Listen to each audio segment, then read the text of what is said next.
All right, ladies and gentlemen, welcome back to the Steve Malzberg Show. We have breaking news. A&E has lifted the ban on Duck Dynasty. The suspension is over, and they will resume filming in the spring with Phil Robertson. The suspension has been lifted by A&E. Obviously, the pressure on A&E, great, immense, and it has now been lifted. The suspension lifted.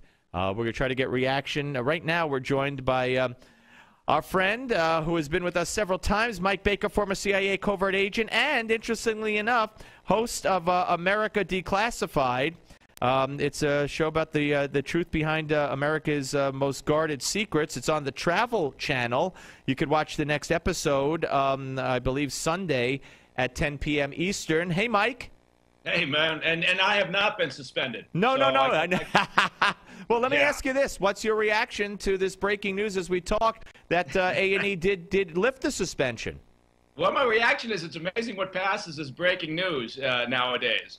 But, hey, honestly, I think the A&E folks, they had no intention of losing that show, right? I mean, it's the biggest moneymaker in reality TV. So the idea that somehow they were going to stand on some, some principle that they may have was kind of laughable. So this was sort of the inevitable end result, I think.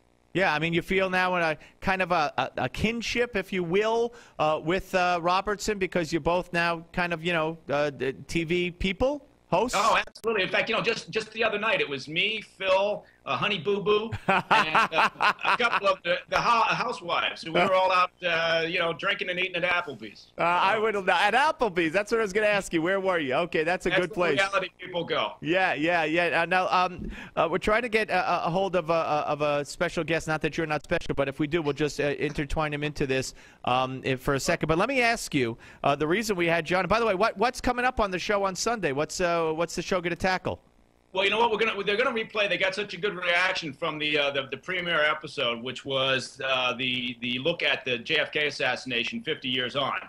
That they're going to replay that, and then we're working our way towards. I think the next new episode is the 5th of January, and we actually went up to the Emerald Triangle, which is in Northern California, in Mendocino County, where they grow more pot than anywhere else, and we take a look at sort of the impact of the legalization of marijuana and what that means for local communities and possibly what that's going to mean as this whole idea of legalizing pot rolls across the country. Yeah, okay, good. We'll look forward to that. Now let's talk a little. I want you to hear, I want everybody to hear from Warren Weinstein, the American held captive, we believe, by Al-Qaeda. This video was released yesterday. Here's part of what he had to say, cut 43. You are now in your second term as President of the United States. And that means that you can take hard decisions without worrying about re-election. So I again appeal to you to instruct your appropriate officials to negotiate my release. Mr. Obama, you're a family man, and so you understand the deep mental anxiety and anguish that I have been experiencing for these past more than 2 years. I am therefore appealing to you on a humanitarian basis, if nothing else, and asking that you take the necessary actions to expedite my release. All right, now, Mike Baker, put on your former CIA covert agent hat and tell us what you make of this. And to me, I just don't see how you negotiate with Al-Qaeda. I wouldn't want the president to talk with Al-Qaeda, but talk about what you think. Sure. Well, look, Warren was picked up in mid-August in 2011. He was 70 years old at the time, right? And not necessarily in the best of health. He was living in Lahore, which is, from a security standpoint, is not a good thing. And, he's now 72. Going on 73. He's deteriorating health, and he's saying exactly what his captors want him to say. They've told him what to say, but he's also in that state of mind now where he's going to say anything if he thinks it's going to get a message out, a proof of life out. And this is, I think this is about the fourth proof of life since he's been picked up. But the idea that we would somehow negotiate with Al-Qaeda, it's not, it's not the way that we operate, and for very, very good, sound reasons. But I perfectly understand his message. But I think it's important to understand also the mindset and the fact that, look, Al-Qaeda does this. This is what they're doing. They release this sort of video on a very important date on Christmas, and they know they're going to get the publicity. And, they know there's no chance we're going to negotiate, but this is what they do. Yeah, I hope there's no chance with this administration. You never know, but we need to make a distinction. Am I correct, between our prisoners in Iran, where we have a president who has given and negotiated some kind of treaty with Iran and has gotten nothing as far as those three go, and shaking the hand of the Cuban president. And of course, we've been trying in vain to get another American prisoner out of Cuba. There is a distinction to be made between the states like Cuba and Iran and the terrorist group of Al Qaeda when it comes to negotiations. Right. I mean, no, you raise a very important point, but the issue is we treat the U.S. government and the intel community and the military, we treat every U.S. citizen the same. But you're right in pointing out the difference in terms of the holder. So it's a state-sponsored effort. It's a Al Qaeda, whatever that captor be. But we treat each hostage the same. So people shouldn't think, well, okay, because he was a contractor working on the development side for USAID, that somehow he's not as important as one of our soldiers, as an example, who's been picked up. So that there's no distinction in that regard.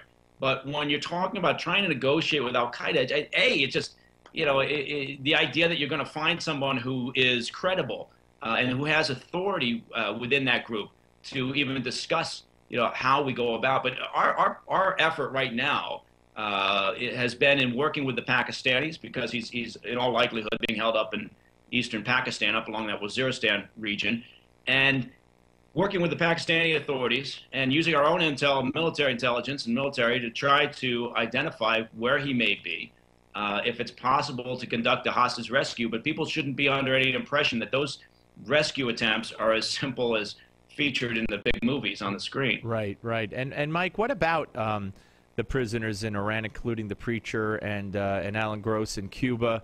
You disappointed or surprised that this administration didn't make that some kind of a priority, at least with regard to Iran, in saying, let's have a goodwill gesture here. We're negotiating, we're giving, and we've made goodwill gestures through dropping sanctions. Why don't you make a goodwill gesture and just let one of our guys out?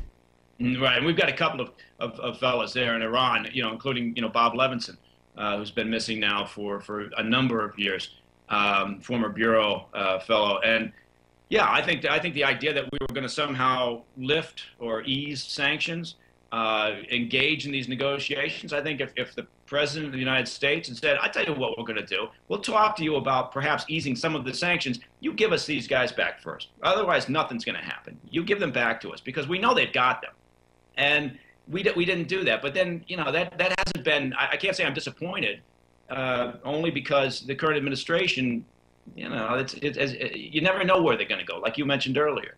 And there's a lot of inconsistent messaging, a lot of mixed messages, a lot of back and forth. Unfortunately, I think based on what the president and the White House feels is acceptable from the polling results on any given day. Yeah, no, that's an excellent point with this administration. You're absolutely right. All right, so Sunday night, 10 p.m. Eastern on the Travel Channel. We will watch not only this Sunday night, but we'll watch certainly as the new season gets underway and the new year gets underway. Always great to talk to you, my friend. Thank you. Happy New Year. Thank you, and to you too. Thanks very much. My pleasure. That's Mike Baker, ladies and gentlemen, former CIA covert agent and the host of America Declassified, as mentioned on the Travel Channel. Sunday nights, 10 p.m. Eastern. All right, I'm just looking to see if I have any updates here. As I try to do that very quickly, we'll take a break. We'll come back. We are reporting, as we were before, that the suspension is over. The suspension is over. A&E lifting the suspension of Duck Dynasty star Phil Robertson for remarks that he made that some construed as anti-gay and anti-black. A&E, well, didn't last all that long. Really didn't last all that long. And what this speaks to is the power of mainstream America. I don't think A&E did this out of some goodness of their heart. Don't think A&E did this because they realized they were wrong in principle. They did this because of the pressure. And when I say pressure, I mean letters, cards, tweets, Facebook postings, phone calls, petitions. That's what got them to make the change, because they saw that this was going to harm them financially. And they saw that, you know what? All of America isn't spoken for by the reaction of the liberal media and Jesse Jackson and Al Sharpton and GLAAD and whatever other group might have put pressure on or might not have. They now understand that it's a big country out there.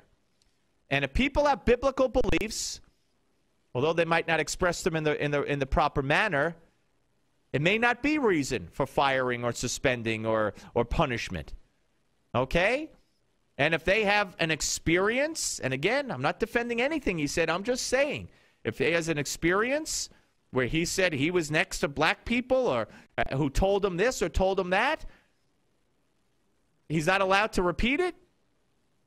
And who's A&E say he can't say it? He wasn't giving even an opinion on that. He was saying, here's what people told me. So, again, not defending it, just presenting how I interpret what he said. And now A&E has reversed. Reverse. That wasn't a bullet that if you were watching me, so I put a car in reverse and backed up. You didn't see me back up? There you go. I was backing up. All right. Now I'm forward. Anyway, we'll come back. We have one. It's Friday. What can I tell you? One final segment left in the week. So stay where you are. Steve Malzberg Show, Newsmax TV and radio.